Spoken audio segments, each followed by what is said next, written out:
Hi everyone, আজকে আমরা সবাই মিলে ঘুরতে বেরিয়ে পড়েছি। কোথায় যাচ্ছি বলো তো? আমরা যাচ্ছি ব্যারাকপুরের জন্য ট্রেনে উঠে পড়েছি। এই যে স্টেশনে নেমেও পড়লাম, আমার শ্বশুর শাশুড়ি, আমি আর আমার বর মিলে। তো যাই হোক, আমরা ফ্যামিলি সবাই চলে এসেছি ব্যারাকপুরে 1 নম্বর স্টেশন দিয়ে। চলো হাঁটা লাগালাম, এবার হাঁটতে হাঁটতে যাচ্ছি। এবার বিরিয়ানি মানেই তো হচ্ছে দাদা বৌদি। হ্যাঁ, আমরা আজকে বিরিয়ানি খেতে এসেছি দাদা বৌদিতে। দাদা বৌদি রেস্টুরেন্টের পাশে যে গলিটা আছে সেটা দিয়ে আমরা ঢুকে পড়লাম। ঢুকে পড়ে চলো এবার আমাদের উপরে যাওয়ার পালা। লিফটে করে উপরে চলে আসলাম। চলে আসার পর এবার ভেতরে অ্যাম্বিয়েন্সটা এত সুন্দর না। তো যাই হোক, ওখানে গিয়ে আমার বর খুঁজলো কোন সিটটাতে বসবো, কারণ এই সিটটায় যেটা দেখাচ্ছিল সেই সিটটা আমরা প্রত্যেকবার গিয়ে ওই সিটটাতেই বসি। তো এবার অন্য দিকের সিট আমরা ঠিক করছিলাম যে কোন সিটটাতে বসবো।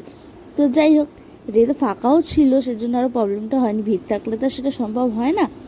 তো যাই হোক, এখানে দেখিয়ে দিলাম বিরিয়ানি মানি দাদা বৌদি, মাঝখান দিকে আমার বর হেঁটে চলে গেল। আর কি করা যাবে, যাই হোক তোমরা ইগনোর করো। আর এখানে দাদা বৌদি মেনু কার্ডটা তোমাদেরকে দেখিয়ে দিলাম।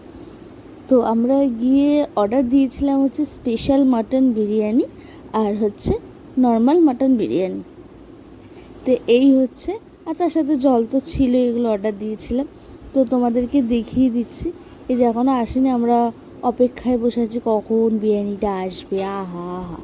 তো যাই হোক, তারপর চলেই আসলো আমাদের আলটিমেটলি মাটন বিরিয়ানি, তার সাথে স্যালাড। তো যাই হোক, আমার শাশুড়ি মা খেতে শুরু করে দিয়েছিলো। আহা, মুখের একগাল হাসিটা দেখো। বিরিয়ানিটা খেয়ে আমার শ্বশুর তো এই নিয়ে আলোচনা বসে গেছে তার ছেলের সাথে, যে যাই হোক, তা আমার বর তো ফটো তুলতে ব্যস্ত আর আমি এদিকে ভিডিও করতে ব্যস্ত। খেতে কিন্তু জাস্ট দুর্দান্ত, তার কোনো তুলনা হবে না। যদি ভালো লেগে থাকে তো লাইক কমেন্ট